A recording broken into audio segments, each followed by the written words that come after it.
Pancake ആണ് ഞാൻ ഇന്ന് ഉണ്ടാക്കാൻ പോകുന്നത്. അതിനായിട്ട് 1 കപ്പ് മൈദയാണ് ഞാൻ എടുക്കുന്നത്. അതിലേക്ക് 2 ടീസ്പൂൺ ബേക്കിംഗ് പൗഡർ ചേർക്കാം.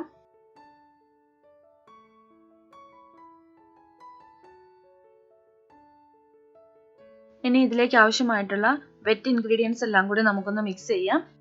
1 മുട്ട ചേർക്കാം. 2 ടേബിൾ സ്പൂൺ പഞ്ചസാര ചേർക്കാം. പഞ്ചസാര പൊടിച്ച പഞ്ചസാര ചേർത്താലും കുഴപ്പമില്ല. പിന്നെ ഞാൻ ഇതിലേക്ക് ചേർക്കുന്നത് ബട്ടറാണ്. 2 ടേബിൾ സ്പൂൺ മെൽറ്റഡ് ബട്ടറാണ് ഞാൻ ചേർക്കുന്നത്. ഇതിലേക്ക് ഒരുന്നുള്ള ഉപ്പ് ചേർക്കാം.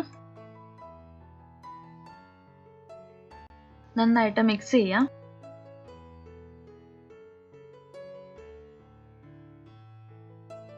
ഇനി ഇതിലേക്ക് ചേർക്കാനായിട്ട് ഞാൻ 1/4 കപ്പ് പാലാണ് എടുത്തിട്ടുള്ളത്.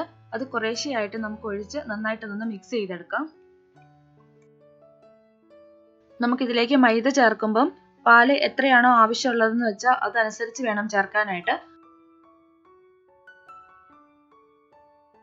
മൈദയും ബേക്കിംഗ് പൗഡറും കൂടി നമുക്കൊന്ന് സിഫ്റ്റ് ചെയ്തെടുക്കാം.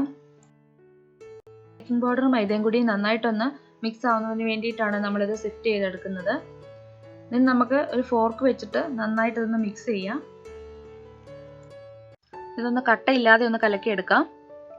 പാലിനി ഇത്തിരി കൂടി ആവശ്യമുണ്ടെങ്കിൽ നമുക്ക് ചേർത്ത് കൊടുക്കാം. നമ്മൾ 1/4 കപ്പ് പാലായിരുന്നു എടുത്തിരുന്നത്.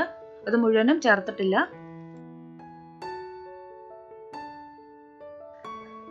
ബാക്കിയുള്ള പാല് കൂടി നമുക്ക് ഇതിലേക്ക് ചേർക്കാം. എന്നിട്ട് നന്നായിട്ട് മിക്സ് ചെയ്തെടുക്കാം.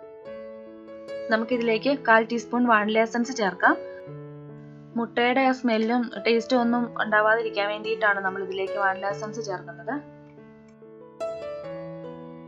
ഇത് നന്നായിട്ട് മിക്സ് ചെയ്തെടുത്തിട്ടുണ്ട്. ഇഡ്ഡലി മാവിൻ്റെ ഒരു പരുവത്തിന് വേണം ഇത് മിക്സ് ചെയ്തെടുക്കാനായിട്ട്. ഇനി നമുക്ക് പാൻ ചൂടാകുമ്പോൾ അതിലേക്ക് ഓരോ തവി വീതം കോരി ഒഴിച്ച് നമുക്ക് പാൻകേക്ക് ഉണ്ടാക്കിയെടുക്കാം. ഞാനിവിടെ ബട്ടർ പുരട്ടിയിട്ടാണ് പാൻകേക്ക് ചുട്ടെടുക്കുന്നത്.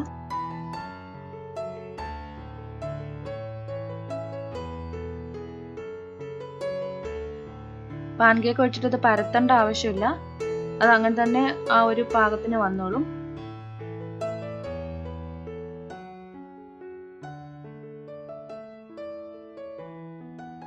ഇതിൻ്റെ സൈഡൊക്കെ ഒന്ന് ഡ്രൈ ആയിട്ട് ഇതിൻ്റെ മുകളിൽ കുമിളകൾ വരുന്നതാണ് ഇത് മറിച്ചിടേണ്ട പരുവം.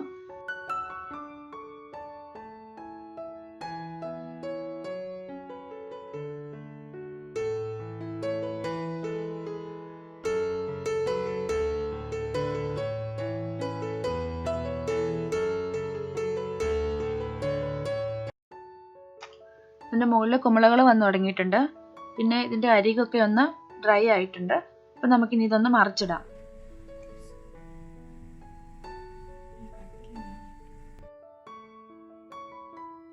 നമ്മുടെ പാൻകേക്ക് പാകമായിട്ടുണ്ട്. ഇതുപോലെ നമുക്ക് ബാക്കിയുള്ളതും കൂടി ചുട്ടെടുക്കാം. നമ്മൾ പാൻകേക്ക് എല്ലാം ചുട്ടെടുത്തിട്ടുണ്ട്. ഹണിയുടെ കൂടെയോ മേപ്പിൾ സിറപ്പിന്റെ കൂടെയോ നമുക്കിത് സെർവ് ചെയ്യാവുന്നതാണ്. ഞാനിവിടെ ഹണിയാണ് ഉപയോഗിക്കുന്നത്. അപ്പം നമുക്കിത് ഹണിയും അല്പം ബട്ടറും കൂടെ വെച്ചിട്ട് നിന്ന് ഗാർണിഷ് ചെയ്യാം. ഉണ്ടാക്കാൻ വളരെ എളുപ്പമായിട്ടുള്ള ഒരു ബ്രേക്ക്ഫാസ്റ്റ് ഐറ്റം ആണ്.